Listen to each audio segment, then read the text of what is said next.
Hello everyone and welcome. Sit back, relax, make a cup of tea or whatever you like to drink and get ready for new stories from Yellow Cat. Send your own favorite stories in the comments below and maybe they'll be in our new video. So subscribe to the channel if you're not subscribed yet, and let's get started.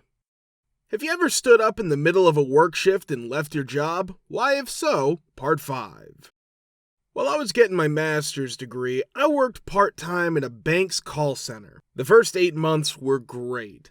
I got a lot of praise for my work and was asked to take part in a lot of different projects that weren't related to the phone. When I had more experience, I chose a better shift and my boss changed. It turned out that this spoiled brat was the son of a very important bank worker. I had a terrible 6 months. His attention was never on any of my hard work.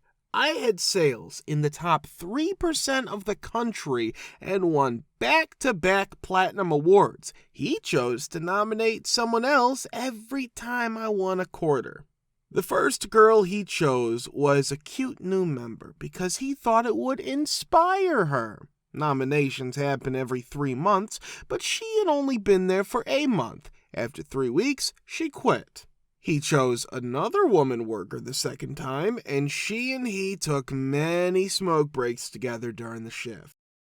I was very sad and out of ideas at this point. Besides that, it wasn't my field. After I got my master's, I was going to work in a different field, but I still had a few months left, and I liked my coworkers a lot. Also, the place where I worked was right next door to my home. I took 2 weeks off to get ready for tests. Everyone, even the other managers, was shocked when I got back to find that my old boss had been promoted to manager of the whole branch. I was ready to work my last few months for a new boss because I knew most of the people on the floor. I was happy because I was going to get a bonus that I could use to pay for my school and a short trip. It turns out that my jerk of an ex-manager gave me a good review, even though I was by far the best performer on his team. That halved my bonus. Made me very angry and frustrated that it was so obvious. My review was done by my new great boss. He asked me if I had ever been told that my breaks were too long or that I was pausing too much between calls. I told him no. He looked at the conversation logs and saw that they were made during my 2 weeks off. So he never talked to me and just put in strange dates. This was sent to the director by my new boss, and the next day I was called into her office. She started making excuses instead of calling her out on it. I was so mad that I tore up a poster in her office, wrote "I quit" on the back of it, and threw it on the table. I also left my key card on her table and left right away. I told my new boss via text message that I was quitting, and I was very upset. I told them I was going to sue the bank. My review changed from met expectations to exceeded expectations, so I got my full bonus with my last pay. The director asked the manager to get in touch with me and asked if I wanted to change my mind and come back. They were sure I was going to sue them, or try to. I didn't have any money for that, and I was so glad to quit. I no longer want to work there. That "Let's Make That Someday Happen" poster was torn up and I wrote "I quit" on it as my notice. So, I wouldn't exactly say I just got up and quit, but something similar. 5 years ago, I worked at a furniture factory. You know how it is if you ever worked with furniture. Many times during that time, furniture would show up missing after being shipped the wrong way. But every once in a while, you would hear of furniture leaving the docks after business hours. Those who worked at the plant knew who did it. Got so bad that it became a joke, but it was never a problem. We often joked about the neighboring city that never bought anything from us, but the wholesale auction always had a steady flow of our furniture, sometimes pieces that were missing from the warehouse or pieces that never even sold in the States. Anyway, something happened where people began to blame me. Of course, it was just to stop people from talking about the plant manager who drove around with his horse trailer empty, but nothing ever stuck. It had been years of threats, and things never got better, so I decided to look for another job and found one. Then I came up with a way to get out. I wore a Hawaiian shirt to work and made sure everything on my desk and in the area around it was in order. I then took everything valuable off my desk, set down my company laptop, and shook hands with everyone I wanted to talk to. At first, no one believed me, but quickly everyone realized I was serious.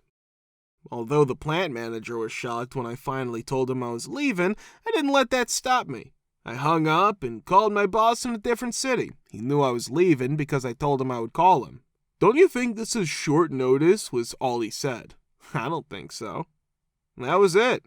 After the fact, I learned that the plant manager and his nephew had been caught on video stealing furniture. Even better, I learned around the same time that someone had called corporate to question whether the plant manager's deal to trade $35,000 worth of furniture for a bale racing horse was real. Yep, worked as a temp in a warehouse during the summer.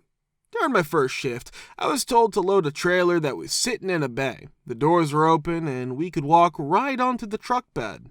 It was my job and someone else's to load several pallets of lawnmowers onto the truck. Not hard work. When I start to move the pallets with the pallet truck, the supervisor stops me and says I need to hand load them. It had been a few years since I had worked as a temp in a warehouse, so I knew a lot about how they worked. For logisticians, pallets are like gifts from God. Along with moving equipment around, they make loading and unloading vehicles look like nothing.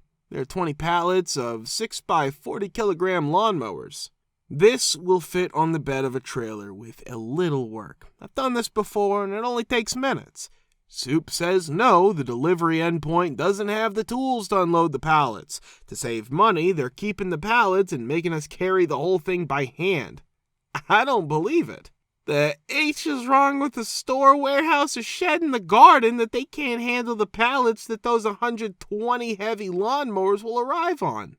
Were they a mass order from a rich millionaire who felt bad about the looks of his estate lawns? It's possible that they had enough cash to buy the stock, but not enough pennies to pay for the pallets. I tell the Soup that it doesn't make sense. All temps get the "you're not paid to think" speech, and then I get the "if you want to stay in this job" line like an after-dinner mint. Oh no. I do the work even though I don't want to. There wasn't much on the temp market at the time, and all the other options were the same or worse. 4 pallets of stupidly heavy but flimsy cardboard boxes onto the trailer bed by hand, and the other guy and I are effed. It wasn't because we weren't very fit or because our bosses weren't strong enough to pull us up, but because it was the Monday before the hottest day the UK had ever seen. And we were in a truck with fabric sides that was facing the sun directly between 2 huge metal greenhouses that were being used as mirrors. The stale air and humidity were boiling us to death. I asked the Soup if we can bring in a fan to help us get through the hour. Not allowed. I'd like to know if the fabric sides of the trailer could be opened up to let more air in so that we don't die of exposure in a minute. Health and safety is used as an excuse by a-hole for the 2 young men who look like they're about to pass out from heat stroke. No, F this. Might be my first day, but I'm not dying for this knob. I walk off site, get in my car, go home to shower. Tell me about an HOA or neighbor who's been a nightmare for you, part 5. I don't have an HOA story because I live in a small town in the country, but here's one about our neighbors. At the time, my boyfriend, now married, and I lived in a house on about 1.5 acres of land. There was a small pile of broken branches from a storm not long before. We chose to burn them and then go outside to drink beer and listen to very loud music. The fire was almost the size of a small charcoal grill, and the music was so quiet that we forgot it was on. It was about 10 p.m. All of a sudden, someone shining a light on us from the road. Turned out that our neighbor had called 911 because they thought we were having a party that was too loud, had a fire, and was getting out of hand. Remember that there were only 2 of us. After 3 small fire trucks, 2 ambulances, and 4 police cars, everyone who came to help was hanging out with us around the fire. Our neighbor almost died of a heart failure. That would have been a good time since the ambulances were already at our house. Since I'm in college, I spend most of the year on campus and only go home for the summer. I put up a basketball hoop in my driveway because I was bored at home. I played every day over the summer, and when school started up again, I went back to campus. My dad gets a letter from the HOA every fall telling him that he'll be fined every day he doesn't take down the rim. In order to avoid a fight, my dad took down my rim. When I got home for winter break, I went to a meeting and asked them what they thought. They told me that a basketball hoop doesn't fit with how they want our neighborhood to look. When I told them I would sue them, they gave in and let me put the hoop back up. Last week, the end of my break, I moved back to campus and my dad got another letter from the HOA. The letter this time said that a basketball hoop could be kept as long as it was used at least once a week. My dad had to take down the rim again because I couldn't drive home every week just to play in my driveway. I had to put my hoop back together from scratch when I got home for the summer. When there was a severe drought and it was against the law to water the grass, the Homeowners Association came to the conclusion that it was necessary to take extreme measures to prevent any grass from turning any color other than bright green. Consequently, they decided to hire one of those businesses that, in essence, spray paints your grass in order to make it appear healthier than it actually is. I have no doubt that there's more to it on a chemical level, but let's face it, let's be honest. It is your intention to apply chemical spray to my lawn. The HOA was the one that was responsible for hiring the company, and we were all required to contribute to the shared costs in addition to our regular maintenance fee. This was the way that this was being implemented. On account of this alone, a great number of people became enraged. Furthermore, the very real worry that this was not going to be healthy for our children and pets made the situation even more difficult to deal with. It seems that the spinsters who serve on our HOA board did not care about anything at all. After receiving numerous reassurances that it was completely safe for both children and dogs, the first family to have their lawn treated was given a list of the things that they should and should not do. These included completely avoiding contact with the lawn for a period of approximately 48 hours, taking your children to the hospital if they put the grass in their mouth, and other similar things. During the time that the first family was getting ready to do the next lawn, they threw a fit and immediately called everyone else, including going to their neighbor in person. The subsequent events included nearly all of the Homeowners Association members informing the individuals that he was not permitted to treat their lawns, the individual subsequently insisting that his employment by the HOA trumped anyone's right to refuse him, the police being called. For failure to comply with this mandatory lawn greening, the HOA threw a complete and utter S-storm and basically threatened to fine nearly everyone with some ridiculously excessive amount, think greater than $10,000. As a result of the fact that the board members were retired, they were able to hold their meetings during the workday, which allowed them to get away with a great deal of nonsense for a considerable amount of time. It would appear that if you threaten everyone with a fine of $10,000, people will be willing to take the day off from work after hearing that threat. Large number of people did show up. To put it simply, the HOA board told them that it was irrelevant, that they were the board, and that everyone could go ahead and F off. Hey, did I mention that every single person in my HOA who's under the age of 90 is a young professional? This includes nearly a dozen lawyers who specialize in a variety of fields. Approximately 1 minute was required for someone to bring to everyone's attention the fact that our bylaws permitted the recall and election of a new board in the event that a special quorum was reached. The Homeowners Association required a quorum of 4 people in order to conduct business. On the other hand, if more than 40% of the residents presented themselves at a meeting, they would be able to compel a vote to recall the board and elect new officers. We did. They were all recalled. It was decided to elect new officers. Meetings of the HOA board have been moved to the weekends. Also, we changed the bylaws so that every single member of the HOA would be a part of a committee that would give everyone a greater opportunity to have their voice heard regarding these matters. There's still some power held by the executive committee, but we've distributed a significant amount of power in an equitable manner among all homeowners.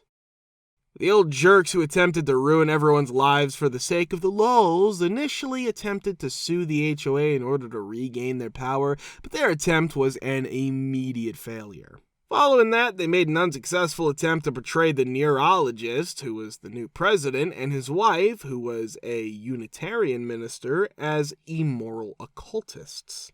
The fact that they plastered their lawn with signs that read, "Make America Great Again," and complained that we were infringing on their right to free speech resulted in them incurring significant fines for violating our no sign rule.